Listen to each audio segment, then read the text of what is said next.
Assalamualaikum warahmatullahi wabarakatuh. Izin memperkenalkan diri, nama saya Okija Saputra, NPM 2021030343, jurusan Hukum Ekonomi Syariah.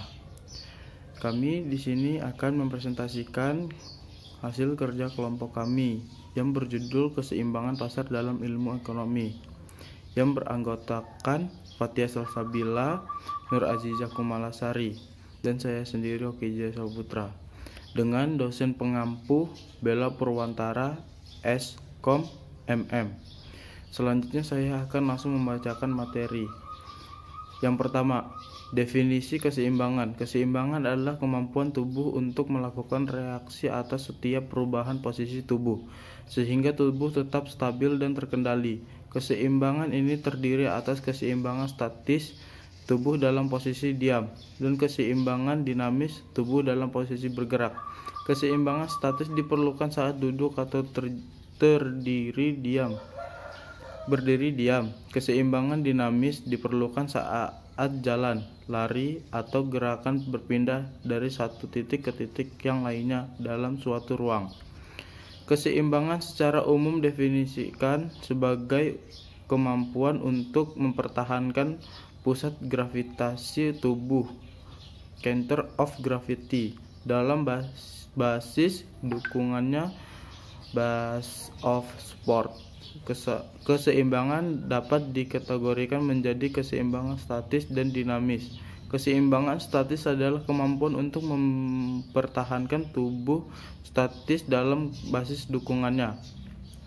Bagaimana proses yang terjadi pada keseimbangan pasar? Berikut ini hal-hal yang bisa mempengaruhi terjadinya sebuah keseimbangan. Yang pertama, penjualan menyediakan barang sesuai permintaan.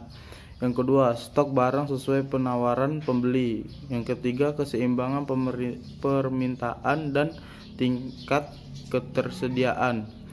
Yang keempat, adanya kesamaan jumlah antara stok produsen dan permintaan konsumen. Selanjutnya akan dibacakan oleh Fathia Salsabila. Ketiga, harga keseimbangan. Harga keseimbangan atau harga equilibrium atau harga bebas adalah harga yang terbentuk pada titik pertemuan kurva permintaan dan kurva penawaran. Terbentuknya harga dan kuantitas keseimbangan di pasar merupakan hasil kesepakatan antara konsumen dan produsen, di mana kuantitas yang diminta dan ditawarkan sama besarnya. Jika keseimbangan ini telah tercapai, biasanya titik keseimbangan ini akan bertahan lama dan menjadi patokan pihak pembeli dan pihak penjual dalam menentukan harga. Keempat, perubahan keseimbangan pasar terjadi bila ada perubahan di sisi permintaan dan penawaran. Jika faktor yang menyebabkan perubahan adalah harga, keseimbangan akan kembali ke titik awal. Tetapi jika yang berubah adalah faktor-faktor ceteris paribus seperti teknologi untuk sisi penawaran atau pendapatan untuk sisi permintaan, maka keseimbangan tidak kembali pada titik awal. Kelima, excess demand adalah situasi di mana harga berada di bawah equilibrium. Excess supply atau persediaan kuantitas lebih rendah dari jumlah yang diminta oleh konsumen. Sedangkan excess supply adalah situasi di mana harga berada di atas harga equilibrium. Jumlah yang bersedia disediakan oleh produsen lebih tinggi dari kuantitas yang diminta oleh konsumen. Selanjutnya akan dibacakan oleh Nur Azizah Kumalasari. Baik, di sini saya akan melanjutkan presentasi dari Fathia. Yang keenam, yaitu pergerakan kurva permintaan, merupakan pergerakan yang terjadi di sepanjang kurva permintaan yang diakibatkan oleh berubahnya jumlah produk yang diminta konsumen sebagai akibat dari perubahan harga produk tersebut. Yang ketujuh, pergerakan kurva penawaran merupakan pergerakan yang terjadi di sepanjang kurva penawaran yang diakibatkan oleh berubahnya jumlah produk yang ditawarkan produsen sebagai akibat dari perubahan harga produk tersebut.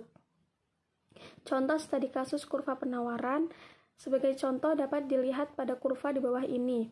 Pada saat harga bakso 20.000, jumlah bakso yang diminta adalah sebesar 120 mangkok. Titik A pada kurva permintaan. Ketika harganya turun menjadi 18.000, mengakibatkan bertambahnya jumlah bakso yang diminta dari 120 mangkok menjadi 140 mangkok. Titik A pada kurva permintaan bergerak ke kanan, yaitu titik B, dan seterusnya. Jadi kesimpulannya, yang membuat kurva permintaan bergerak hanyalah harga barang tersebut atau harga barang itu sendiri. Dari kelompok kami, Assalamualaikum warahmatullahi wabarakatuh.